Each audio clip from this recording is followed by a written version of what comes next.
أما بعد فأعوذ بالله من الشيطان الرجيم وما أرسلناك إلا رحمة للعالمين وقال سيدنا رسول الله صلى الله عليه وسلم من أحيا سنتي فقد أحبني ومن أحبني كان معي في الجنة آمنت بالله صدق الله مولانا العلي العظيم وصدق رسوله النبي الكريم ونحن على ذلك لمن الشاهدين والشاكرين والحمد لله رب العالمين اللهم صل على محمد وعلى آل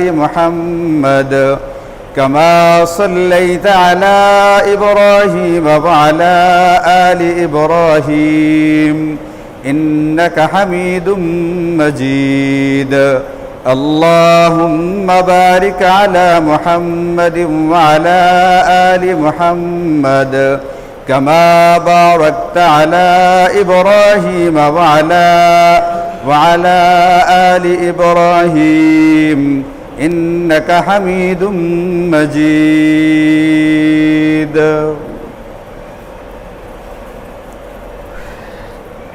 الحمد لله আমাদের বানানে ওয়ালা আল্লাহ তাআলা, এই আসমান আর জমিনের বানানে ওয়ালা আল্লাহ তাআলা। আল্লাহ তাআলা কুরআনে কারীমে ইরশাদ করেন ওয়াখালিকু কুল্লি শাই, এই तमाम কায়নাতের বানানোওয়ালা একমাত্র আল্লাহ তাআলা, সব কিছুর বানানোওয়ালা আল্লাহ তাআলা। যেহেতু সমস্ত কিছুর বানানোওয়ালা খালিক মালিক রাজ্জাক একমাত্র আল্লাহ তাআলা, ওই আল্লাহ তাআলা বলে দিবেন তার সৃষ্ট মাখলুক কার কি দায়িত্ব। আল্লাহ পাকেরই বানানো মাখলুকাতের ভিতরে, অগণিত অসংখ্য সৃষ্টি করা মাখলুকাতের ভিতরে আমরা যারা মানুষ, আমরাও আল্লাহ পাকের এক প্রকার মাখলুক। আমাদের করণীয় কি, আমাদেরকে পৃথিবীতে কি করতে হবে, এটাও আল্লাহ তাআলা আমাদেরকে বলে দিয়েছেন। আমাদের বানানেওয়ালা আমাদেরকে বলে দিয়েছেন এই কথা যে তোমাদেরকে আমি বানিয়েছি একমাত্র আমি আল্লাহ পাকের গোলামি আর বন্দি করবার জন্য। সুতরাং যারা এই পৃথিবীতে তার পৃথিবীর এই 60, 70, 80 বছরের জিন্দগিটা কি আল্লাহ পাকের গোলামির মাধ্যমে পার করবে, এই ব্যক্তি দুনিয়াতে যেরকম সুখে থাকবে, মারা যাওয়ার পরে অনন্ত অসীম কালের জন্য সুখের জিন্দগি লাভ করবে। আর পক্ষান্তরে যে ব্যক্তি এই দুনিয়ার অল্প যে কয়েকদিন হায়াত 60, 70 বছরের জিন্দগিতে আল্লাহ পাকের গোলামিকে ধারণ করবে না, আল্লাহ পাকের গোলামি করে জিন্দগি পার করবে না, এই ব্যক্তির দুনিয়াতে দুনিয়া পরকাল অসীম কালের জন্য এই ব্যক্তি জাহান্নামের ভিতরে নিক্ষিপ্ত হবে। সুতরাং আমরা এই সমস্ত আয়াত এবং হাদিস থেকে এটা বুঝি যে আমাদেরকে বানাবার পিছনে মূল কারণ হচ্ছে এই পৃথিবীর আমাদের হায়াতটা যেটা হবে এটা একমাত্র আল্লাহ পাকের গোলামির মাধ্যমে পার করা লাগবে। তবে এই গোলামিটা, এই ইবাদত বন্দেগী, এটা আল্লাহ পাকের কাছে তখনই গ্রহণযোগ্য হবে যখন এক ব্যক্তি প্রথমে আল্লাহ পাকের উপরে ঈমান আনবে। আল্লাহ কুরআনে কারীমে ইরশাদ করেন মান আমিলা সালিহাম মিন যাকারিন আও উনসা ওয়া হুয়া মুমিন, নর হোক নারী হোক, পুরুষ হোক মহিলা হোক, যারাই নেকির কাজ করবে শর্ত হলো ঈমানের সাথে। ওয়া হুয়া মুমিন, অনেকগুলো আয়াতে পাকের ভিতরে আল্লাহ বলেন নেকির কাজ করবে কিন্তু ঈমানের সাথে। ওই ব্যক্তির জন্য দুনিয়া এবং পরকালে সুখ শান্তি আছে। একই কাজ করলো, নেকির কাজ করলো কিন্তু ব্যক্তির ভিতরে ঈমান নেই, ভালো কাজ করলো ব্যক্তির ভিতরে ঈমান নেই। যেমন নবীজির চাচা আবু তালেব নবীজিকে বিভিন্ন ভাবে সাহায্য সহযোগিতা করেছিলেন, কিন্তু ঈমান আনেননি, ঈমান গ্রহণ করেননি। সুতরাং তার এই ভালো কাজগুলো তার জন্য তেমন কোনো ফায়দা বা ফল বয়ে আনে নাই, কারণ তার ভিতরে ঈমান ছিল না। আমাদের যে আমলগুলো আছে, নামাজ হোক, রোজা হোক, হজ হোক, যাকাত হোক, সাদাকা হোক, খায়রাত হোক, সদ্ব্যবহার হোক, সদাচরণ হোক, আমাদের নেকির কাজগুলো আল্লাহ পাকের দরবারে তখন গ্রহণযোগ্য হবে যখন সে প্রথমে ঈমান আনবে, তারপরে নেকির কাজ করবে। ইমান হচ্ছে একটা এক সংখ্যার মতো, যদি এক সংখ্যাটা থাকে এরপরে যত শূন্য বসানো হবে তার মর্যাদা বাড়তে থাকবে। আর শুরুতে এক সংখ্যাটা নাই, যতই শূন্য বসানো হোক না কেন এই শূন্যের কোনো মূল্য আমাদের অঙ্কের ভিতরে নেই। এখন আমার আপনার যে ইমানটা এই পৃথিবীতে মানুষ যত রকমের নিয়ামত পায় তার ভিতরে সবচেয়ে গুরুত্বপূর্ণ, সবচেয়ে দামি নিয়ামত, এত বেশি দামি নিয়ামত ইমানের নিয়ামত যে ইমান ছাড়া দুনিয়ার সব কিছু পেল এই ব্যক্তি আসলে কিছুই পাইল না। আর ইমান পাইল, দুনিয়ার কোনো নাজ নিয়ামত পাইল না, এই ব্যক্তি সব কিছু পাই গেল গিয়া। নমরুদ এই পৃথিবীতে ইমান আনতে পারে নাই, দুনিয়ার সব কিছু পেয়েছিল, গোটা পৃথিবী ব্যাপী তার রাজত্ব কায়েম ছিল, গোটা দুনিয়াতে বাদশাহী করত সে। ইমানের দৌলত ছিল না, ইমানের নিয়ামত ছিল না, এই ব্যক্তির গোটা পৃথিবীর বাদশাহী তার কোন রকমের কাজে আসে নাই। পক্ষান্তরে হযরত বিলালের কাছে দুনিয়ার আমরা যেগুলোকে নিয়ামত মনে করি তার কিচ্ছুই ছিল না, এমনকি ব্যক্তি স্বাধীনতা পর্যন্ত ছিল না, ইমানের দৌলত ছিল। নবীজি দুনিয়াতে বলেছেন, বিলাল আমি জান্নাতে তোমার পদধ্বনি শুনতে পাই। দুনিয়াতে জান্নাতে সুসংবাদ পাইছেন কেন? কারণ তার কাছে ইমানের দৌলত ছিল। সুতরাং আমি যা কিছুই করি না কেন সবার আগে আমার ইমান লাগবে। একজন ব্যক্তির কাছে ইমান আছে আর কোনো আমল পর্যন্ত নাই, অন্য কোনো নিয়ামত দূরের কথা কোনো আমলও নাই, এরপরেও আল্লাহর রাসূল আমাদেরকে শুনিয়েছেন শুধুমাত্র ইমানের বদৌলতের কারণে এই ব্যক্তি কোনো না কোনো সময় জান্নাতে সে যাবে। পক্ষান্তরে ইমান নাই, দুনিয়ার যত ভালো কাজ আছে সবগুলো করছে সে, কিন্তু তার কাছে শুধুমাত্র ইমানটা নাই, এই এতগুলো ভালো কাজের কোনো ফল, কোনো পরিণতি সে পরকালে হাসিল করতে বা ভোগ করতে পারবে না। এখন এই যে সবচেয়ে দামি, সবচেয়ে মূল্যবান এবং সবচেয়ে প্রধান যে শর্ত আমাদেরকে ইমান আনতে হবে আল্লাহ পাকের উপরে, এই ইমানের পরিপূর্ণতা বা ইমানের যথার্থতা কখন হবে এটা আল্লাহর রাসূল আমাদেরকে কোরআনে কারীমের ভিতরে এবং নবীজি সাল্লাল্লাহু আলাইহি ওয়াসাল্লাম হাদিসে পাকের ভিতরে দেখিয়ে দিয়েছেন। নবীজি ইরশাদ করেন, লা ইউমিনু আহাদুকুম হাত্তা আকুনা আহাব্বা ইলাইহি মিন ওয়ালিদিহি ওয়া ওয়ালাদিহি ওয়ান নাসি আজমাইন। একজন ব্যক্তি মুমিন হতে পারবে না, তার নামের ভিতরে আব্দুর রহমান নাম দিয়ে রহমান শব্দ ঢুকাইছে, আব্দুর রহিম নাম রাইকে রহিম শব্দ ঢুকিয়ে দিয়েছে। আল্লাহ পাকের সিফাতি নাম তার নামের ভিতরে আছে, কিন্তু এরপরেও এই ব্যক্তিটা, নবীজি বলেন এই ব্যক্তিরা মুমিন হতে পারবে না, মুসলমান হতে পারবে না যতক্ষণ পর্যন্ত না নবীজি সাল্লাল্লাহু আলাইহি ওয়াসাল্লাম তার কাছে তার পরিবার পরিজন, তার পিতা মাতা, তার স্ত্রী পুত্র, তার সহায় সম্পদ, এমনকি তার নিজের চেয়ে বেশি প্রিয় হয়ে যায়। একজন মুমিনের ইমানের জন্য, একজন মুমিনের যথার্থ ইমানের জন্য, পরিপূর্ণ ইমানের জন্য শর্ত হচ্ছে এই ব্যক্তির কাছে এই পৃথিবীতে সবচেয়ে প্রিয় সত্তা হইতে হবে নবী মুহাম্মদুর রাসূলুল্লাহ সাল্লাল্লাহু আলাইহি ওয়াসাল্লাম। নবীজি হাদিসে পাকের ভিতরে ইরশাদ করেন, বুখারী শরীফের হাদিস, তিনটা গুণ বা তিনটা সিফাত এমন আছে, তিনটা স্বভাব এরকম আছে যার ভিতরে এই তিনটা গুণ থাকবে, তিনটা সিফাত যার ভিতরে থাকবে, তিনটা স্বভাব যার ভিতরে থাকবে, নবীজি বলছেন এই ব্যক্তি এই দুনিয়াতে ঈমানের মজা বা স্বাদ সে অনুভব করবে। সালাসুম মান কুন্না ফীহি ওয়াজাদা বিহিন্না হালাওয়াতাল ঈমান। ঈমানের হালাওয়াত, ঈমানের মিষ্টতা সে অনুভব করবে। এর ভিতরে এক নাম্বার হচ্ছে মান কানা আল্লাহু ওয়া রাসূলুহু আহাব্বা ইলাইহি মিম্মা সিওয়াহুমা। এই গোটা পৃথিবীর সমস্ত জিনিসের মোকাবেলায় আল্লাহর রাসূল তার কাছে প্রিয় হয়ে যেতে হবে। ঈমানের মজা, ঈমানের স্বাদ এটা কি জিনিস? মুহাদ্দিসিনে কেরাম আমাদেরকে এই কথা বলেছেন, ঈমানের মজা বা ঈমানের স্বাদ হচ্ছে যে ব্যক্তির ভিতরে এই ধরনের ঈমান আসবে, এই ব্যক্তির ভিতরে ইবাদত বন্দেগীর প্রতি আগ্রহ থাকবে, জজবা থাকবে, ইবাদত বন্দেগী করতে তার মনে চাইবে, নামাজ পড়তে তার মনে চাইবে। একটা হলো মনে চাই না, জোর জবরদস্তি করে মসজিদে আনা হইলো বা কোনো কারণে আমি আসতে বাধ্য হলাম, এই টাইপের না, এই প্রকৃতির না। একটা মানুষ নিজের দিল থেকে, মন থেকে আগ্রহী একটা কাজ করে, যেরকম বলে ব্যক্তির ভিতরে যখন ওই ধরনের হালাওয়াতুল ঈমান বলা ঈমান ঢুকবে, মজা বলা ঈমান যখন তার ভিতরে ঢুকবে, ওই ব্যক্তি ইবাদত বন্দেগী নিজের ইচ্ছা থেকে করবে, ভালো লাগার সাথে করবে, তার ভিতরকার চেতনা, ভিতরকার বোধ তাকে মসজিদ পর্যন্ত টেনে নিয়ে আসবে। আল্লাহ রাসূল আমাদেরকে বলছেন ওই প্রকারের ঈমান হাসিল করো, ওই প্রকারের ঈমান অর্জন করো। তুমি এই ঈমান হাসিল করতে পারলে দুনিয়ার নেকির কাজগুলো তুমি এমনি এমনি করতে পারবা। তোমার জন্য অনন্ত অসীমকালের এক সুগময় জান্নাত আমি তৈরি করে রেখেছি। কিন্তু অসুবিধা হচ্ছে এইটা, যুগে যুগে অসুবিধা হচ্ছে এটা, যুগে যুগে যে নবীজি আমাদের জন্য রাহমত হয়ে এসেছিলেন, আল্লাহ কোরআনে বলেছিলেন এইটা, ওমা আরসালনাকা ইল্লা রাহমাতাল লিল আলামিন, আমি নবীজি আপনাকে গোটা জগৎবাসীর জন্য রহমত করে পাঠিয়েছি।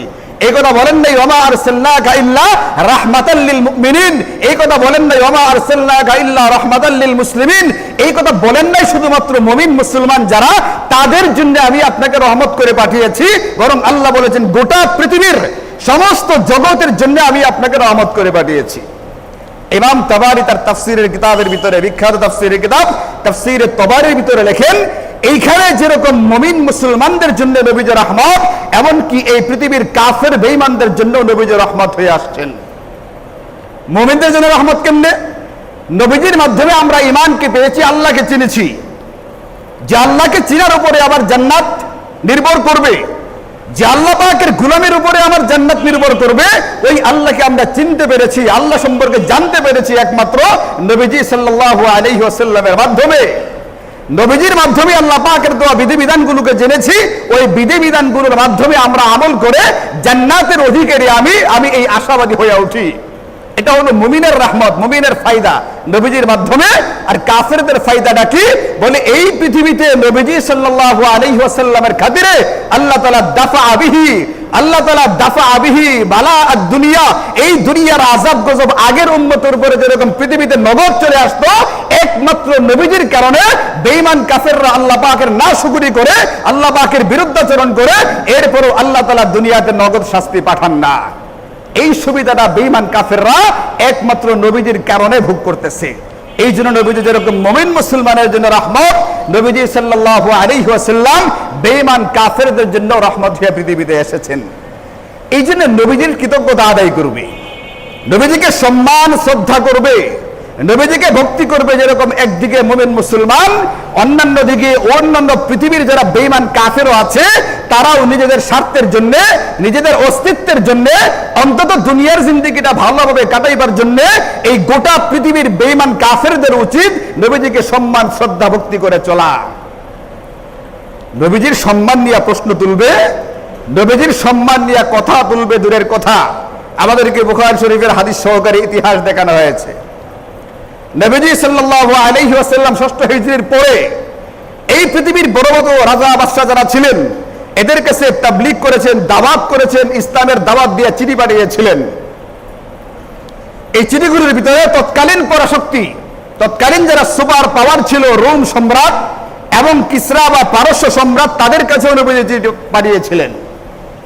এদের ভিতরে ইতিহাস আমাদেরকে দেখায়, পারস্য সম্রাট কিসরা, খসরু পারভেজ তার নাম, এই লোকের নামে নবীজি যে চিঠি পাঠিয়েছিলেন, এই লোকে নবীজির চিঠির সঙ্গে বেয়াদবি করেছিল, নবীজির চিঠিটাকে ছিঁড়ে টুকরো টুকরো করে ফেলেছিল। এই সংবাদ শোনার পরে নবীজি বলেছিলেন আল্লাহ তাআলা তার রাজত্বকে টুকরা টুকরা করবে। ইতিহাস সাক্ষী দেয়, ইতিহাস এই কথা বলে, অল্প কিছুদিনের ভিতরে তৎকালীন পরাশক্তি এই কিসরার সাম্রাজ্য ভাঙ্গা টুকরা টুকরা হয়ে গিয়েছিল। এই জন্য ইতিহাস আমাদেরকে, তাদের যে ইতিহাস শোনায়, ইতিহাস আমাদেরকে, নবীর দুশ্মনদের যে ইতিহাস আমাদেরকে শোনায়, এটা খুব ভালো রকমের শোনায় না, খুব সুখকর কোনো ইতিহাস শোনায় না। আমাদেরকে ভয়ঙ্কর এবং নির্মম খবর দেয়, যারা নবীর সঙ্গে বেয়াদবি করেছে, নবীর চিঠির সঙ্গে বেয়াদবি করেছে, এদেরকে আল্লাহ পাক পৃথিবী থেকে নিস্ত নাবুদ করে দিয়েছেন। অল্প কিছুদিনের ভিতরে, মাত্র অল্প কিছুদিনের ভিতরে চিঠিটা ছেড়ার পরে যখন নবীজি বললেন যে তার রাষ্ট্রকে টুকরা টুকরে করে দেওয়া হবে, পৃথিবীর সুপার পাওয়ার পরাশক্তি ছিল পারস্য, কিছুদিনের ভিতরে তার নিজের সন্তানের বাচ্চাকে হত্যা করেছে, এই সন্তান তার অন্য ভাইদেরকে হত্যা করেছে। আর তার বাবা মারা যাওয়ার আগে এই সন্তানকে মারবার ব্যবস্থা করে রেখে গিয়েছিল। মারা যাওয়ার পরে যখন তার দাওয়াখানার ভিতরে ঢুকেছিল, দাওয়াখানার ভিতরে তার বাবা মারা যাওয়ার আগে একটা কৌটার ভিতরে মারাত্মক বিষ রাইখে এখানে লিখে দিয়ে গেছিল, এটা শারীরিক শক্তিবর্ধক একটা ঔষধ। এই সন্তান এটা যখন খাইলো, সন্তান মারা গেল, বাবাও মারা গেল, ছেলেও মারা গেল, ভাইদেরকে সে আগেই মেরে ফেলে দিয়েছিল। এবং সাম্রাজ্য টিকানো হবে কেমনে? বলে ওই এলাকার লোকেরা ধরে, এই যে সম্রাট খসরু পারভেজ, তার একটা কম বয়স্কা মেয়ে ছিল, এই মেয়েটাকে রাজ্যের ক্ষমতায় বসায় দিচ্ছে। এই খবর নবীদের কাছে যাওয়ার পরে নবীজি এক ঐতিহাসিক বক্তব্য দিয়েছিলেন, লা ইউফলিহা কওমুন ওয়াল্লাউ আমরাহুম ইমরাআতান, ওই জাতি কখনোই সফলকাম হবে না, নবীজির হাদিসেরা বুখারী শরীফের হাদিস, ওই জাতি কখনো সফলকাম হবে না যারা তাদের নেতৃত্বে, যারা তাদের কর্তৃত্বে, যারা তাদের শাসন ক্ষমতায় কোন নারীকে বসিয়ে দেয়, নারীর হাতে ক্ষমতা অর্পণ করে দেয়। এই মেয়েকে রাষ্ট্রীয় ক্ষমতায় বসাইবার পরে বিভিন্ন রাজ্যের যারা গভর্নর, যারা প্রাদেশিক রাজ্যের যারা মুখ্যমন্ত্রী ছিল, এই সমস্ত মুখ্যমন্ত্রীরা বিদ্রোহ করে বসছে। তৎকালীন পরাশক্তি পারস্য ভেঙ্গে টুকরা টুকরা হয়ে গেছে। এই জন্য মেরে ভাইও, নবীজির সঙ্গে বেয়াদবি করবে দূরের কথা, নবীজির চিঠির সঙ্গে বেয়াদবি করবার কারণে এদেরকে পৃথিবী থেকে নিস্তানাবুদ করে দিয়েছে, এমন ভাবে এদেরকে দুনিয়া থেকে সরে দেওয়া হয়েছে। আল্লাহ তাআলা কুরআনে কারীমে বলেন, ইন্না শানিআকা হুয়াল আবতার। যারা নবীজিকে বলতো নির্বংশ হবে, নবীজির ছেলে সন্তান জন্ম নিতেন, জন্ম নেওয়ার পরে মারা যেতেন, এই জন্য বেঈমান কাফেররা বলতো এত নির্বংশ, তাকে বলতো লেজ কাটা, নাউজুবিল্লাহি মিন যালিক। এরপরে তৎক্ষণাৎ আল্লাহ তাআলা কুরআনে কারীমে আয়াত নাযিল করেছেন, ইন্না শানিআকা হুয়াল আবতার। ও নবী, পৃথিবীতে আপনার ঔরজাত সন্তান থাকবে না, কিন্তু আপনার রুহানি সন্তান, আপনার উম্মতেরা থাকবে। 1000 বছর পরে আপনার নামে এক জায়গা থেকে কটাক্ষ করা হবে, বিদ্রুপ করা হবে, এরা জীবন দেওয়ার জন্য 1000 মাইল দূরে নিজের বুককে বন্দুকের সামনে তুলে ধরবে। ইন্না শানিআকা হুয়াল আবতার। এরা নিশ্চিন্ত হয়ে যাবে। পৃথিবীতে আবু জাহেলের নাম কেউ সম্মানের সাথে নেয় না, উতবা সাইবার নাম কেউ সম্মানের সাথে নেয় না, ওই খসরু পারভেজের নাম কেউ সম্মানের সাথে নেয় না। কিন্তু যে বেলালরা নবীদের জন্য নিজের বুক পাততেন, ওই বেলালের নাম মুখে উচ্চারণ করবার সঙ্গে সঙ্গে রাদিয়াল্লাহু আনহু এই কথা উচ্চারণ করে থাকি। এই জন্য মেরে ভাইও, আল্লাহ তাআলা কুরআনে কারীমে ইরশাদ করে দিয়েছেন, যুগে যুগে যারা নবীর দুশমন ছিল, নবী বিরোধী ছিল, এরা পৃথিবী থেকে নিশ্চিহ্ন হয়ে গেছে। এদের 8টা 10টা করে ছেলে সন্তান ছিল, এরপরও এদেরকে মনে রাখবার মতো কোন রকমের কোন মানুষ এই পৃথিবীতে নাই। আর নবীজিকে মনে রাখবার জন্য গোটা পৃথিবীতে, এক ভারতে নবীজিকে নিয়ে কটাক্ষ করা হয়েছে, কটূক্তি করা হয়েছে, গোটা পৃথিবী গরম হয়ে গেছে। এই যে ইসলাম বিরোধী শক্তি যারা মোদী সরকার, এরার এমন খবর হয়েছে, এরা তাদের দলের 2টা লোককে বহিষ্কার করতে বাধ্য হয়েছে। আরবরা এখনো তেমন কিচ্ছু করে নাই, শুধুমাত্র বলছে আমরা তোমাদের পণ্যগুলো ক্রয় করব না, আমাদের দোকান থেকে তোমাদের পণ্যগুলোকে বের করে দিলাম। এই শুধুমাত্র এতটুকু হুমকিতে ইসলাম বিরোধী এত ভয়ঙ্কর একটা শত্রু, উগ্রবাদী একটা সরকার, মোদী সরকার পর্যন্ত তাদের দুজনকে বহিষ্কার করতে বাধ্য হয়েছে। এখানে ইতিহাস থেকে শিক্ষা নেওয়া দরকার। এই মুহূর্তে ভারত পৃথিবীর কোনো পরাশক্তি না, এই মুহূর্তে ভারত পৃথিবীর কোনো সুপার পাওয়ার না, তার চেয়ে আরো শক্তিশালী ক্ষমতা রয়ে গেছে। আরে ওই জামানার যারা শক্তিশালী সুপার পাওয়ার ছিল, এরা টুকরা টুকরা হয়ে গেছে। আর তুমি ভারত তো নবীজি সম্পর্কে আদব কায়দা শিখাইতে আসো, নবীজির সভ্যতা ভদ্রতা নিয়ে কথা বলতে আসে, অথচ এই হিন্দুবাদীরা, এই হিন্দুরা তো তারা যারা এই কিছুদিন আগেও সতীদাহের নামে একটা জীবন্ত মেয়েকে মৃত স্বামীর সঙ্গে আগুনে পোড়ায় মারত। হিন্দুরা নবীজি সম্পর্কে মন্তব্য করতে আসে, এরা নবীজির ভদ্রতা, সভ্যতা, আখলাক নিয়ে কথা বলবার চেষ্টা করে। এরা তো তারা যারা এখনো গাভীর দুধটাকে পবিত্র মনে করে গ্লাসের পর গ্লাস ডকডক করে গিলে ফেলে। এই বিজ্ঞানের যুগে, আধুনিক যুগে এখনো পর্যন্ত যারা একটা গাভীকে দেবতা স্বীকার করে, হিন্দু তো তারা যারা এখনো পর্যন্ত, আমরা করোনার সময় দেখেছি অনলাইন অফলাইন এগুলো এসেছে, গোবর টালের ভিতরে ফালাফালি লাফালাফি কইরা পুরো শরীরটাকে গোবর দিয়ে মাখামাখি করে বলছে এই গোবর মাখাইলে আমাদের করোনা হবে না। হিন্দুস্তানের খবর নিয়ে দেখেন, এখনো পর্যন্ত জরিপ করে দেখা গেলে এদের বড় একটা অংশ এখনো কাপড় খুলে জঙ্গলে বাথরুম করে, তাদের সাধারণ বাথরুমের এখনো ব্যবস্থা নাই, টয়লেটের ব্যবস্থা নাই। আর এরা আসে আমাদের নবীজির সভ্যতা ভদ্রতা নিয়ে কথা বলতে। এদের যদি অস্তিত্ব টিকিয়ে রাখতে চায়, মুসলমান তো মুসলমান, কোন বেঈমান কাফের যদি এই পৃথিবীতে নিজেদের অস্তিত্বকে ধরে রাখতে চায়, নিজেরা যদি বাঁচতে চায়, অন্তত দুনিয়ার জিন্দেগিটা, পরকাল তো শেষ, দুনিয়ার জিন্দেগিরা যদি অন্তত এই দুনিয়াতে শান্তিতে থাকতে চায়, এদের প্রধান কর্তব্য হচ্ছে আল্লাহর রাসূলের যথাযথ সম্মান, শ্রদ্ধা, ভক্তি এগুলো বজায় রাখা, নিজেদের অস্তিত্বের স্বার্থে, নিজেদেরকে বাঁচিয়ে রাখার স্বার্থে। অথবা নিজেরা বাঁচবে না, যেরকম খসরু পারভেজ বাঁচে নাই। দুনিয়ার ইতিহাস করে দেখেন, নবীর দুশমন একটাকেও আল্লাহ তাআলা দুনিয়াতে টিকায় রাখেন নাই।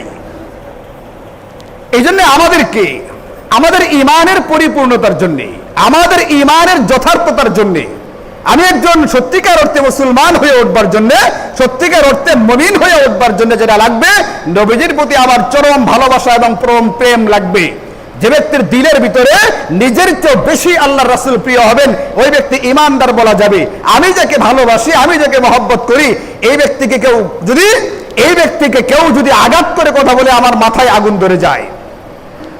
আমি যে কাউকে ভালোবাসি তার একটা প্রমাণ বা নিদর্শন হলো, আমি যাকে ভালোবাসি তার একটা প্রমাণ বা নিদর্শন হলো আমি যদি তাকে ভালোবেসেই থাকি, যদি তাকে কেউ কটাক্ষ করে কটূক্তি করে কথা বলে আমার মাথায় আগুন ধরে যায়।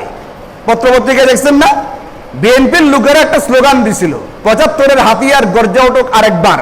এখনো পর্যন্ত আন্দোলন চলতেছে, আওয়ামী লীগের লোকেরা আন্দোলন করে। কেন?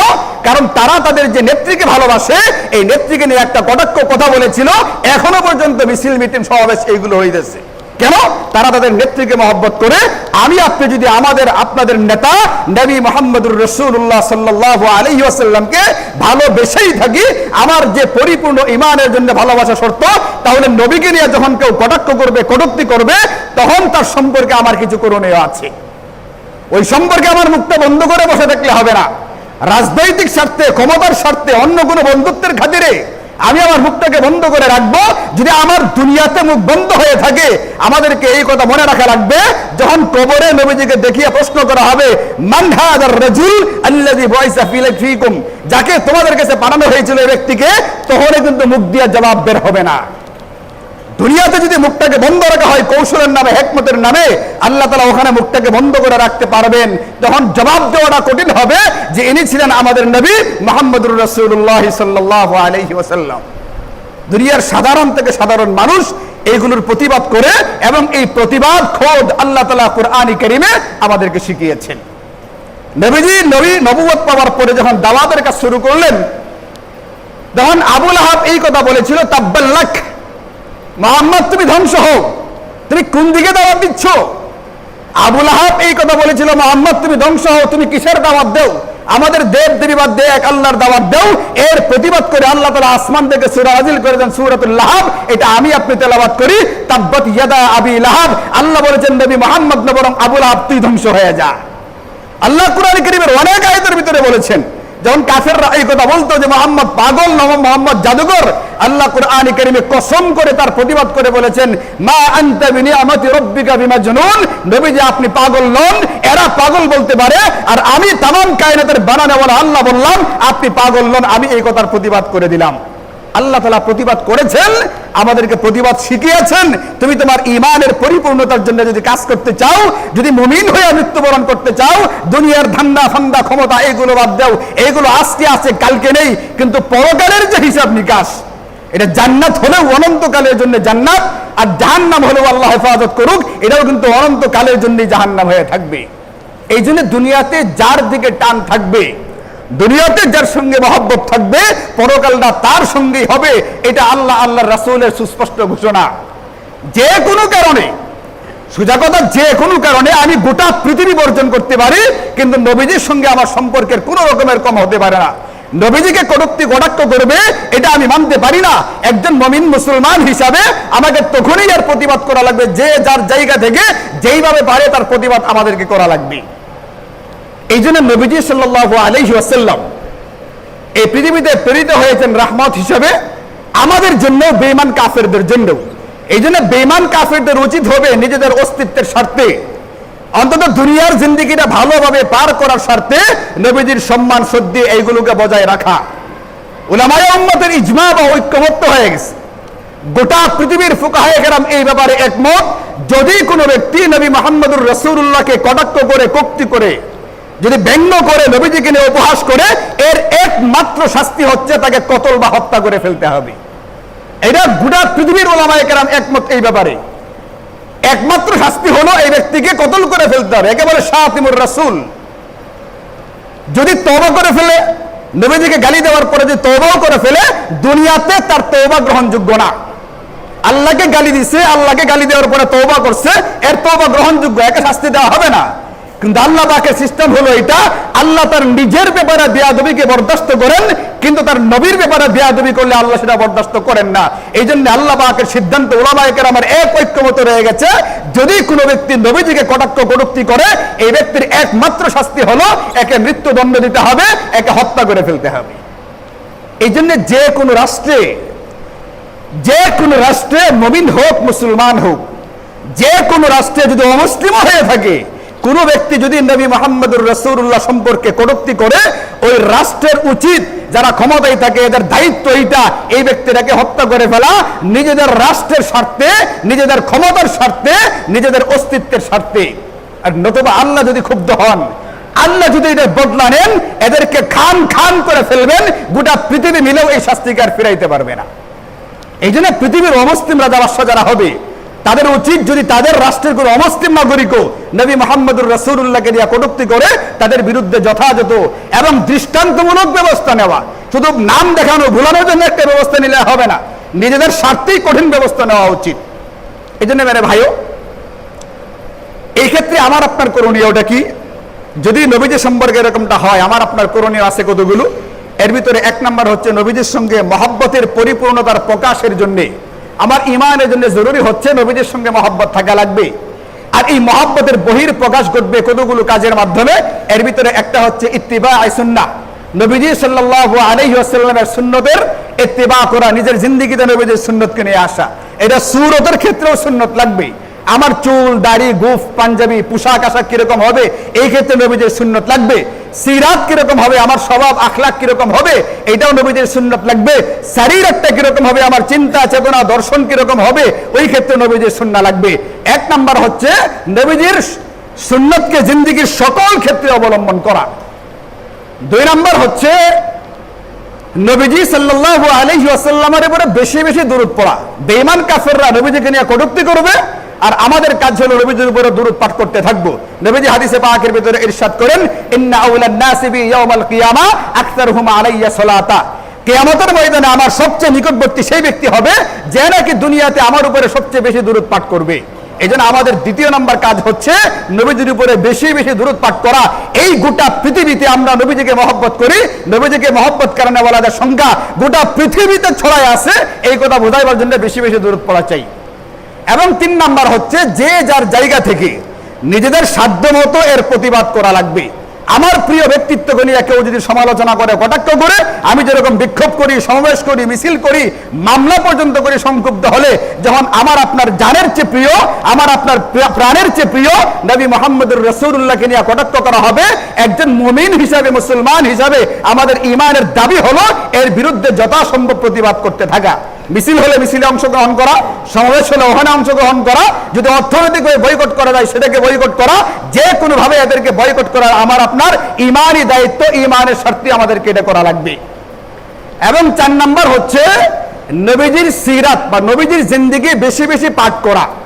নবীজির নির্ভরযোগ্য জীবনী গ্রন্থ পাওয়া যায়, এই জীবনী গ্রন্থগুলোকে বেশি বেশি পড়ে নবীজির আদর্শকে দেখা, ওই আদর্শ আমার আপনার নিজের ভিতরে ধারণ করবার জন্য চেষ্টা করতে থাকা, এইগুলো আমাদের কাজ। যদি এইগুলো করতে পারি তাহলে নবীজির সঙ্গে আমাদের মহব্বত আছে, এই জিনিসটা প্রকাশ পাবে। আর এটা প্রকাশ পাওয়ার মানেই হলো নবীজির সঙ্গে আমার হাসন নাসর হবে ইনশাআল্লাহ। আল্লাহ তাআলা আমাদের সকলকে এই কথাগুলো বুঝবার, মানবার এবং এইগুলোর উপরে আমল করবার তৌফিক দান করুন। নবীজির সারা জিন্দেগি মৃত্যু পর্যন্ত নবীজির পক্ষে কথা বলবার, নবীদের পক্ষে থাকার মতো তৌফিক দান করুন। নিজের জিন্দেগিতে নবীদের সুন্নাহকে সকল ক্ষেত্রে, নবীদের সুন্নাহকে সবার আগে আঁকড়ে ধরার তৌফিক দান করুন। এরপর একটা কথা হচ্ছে ভাই,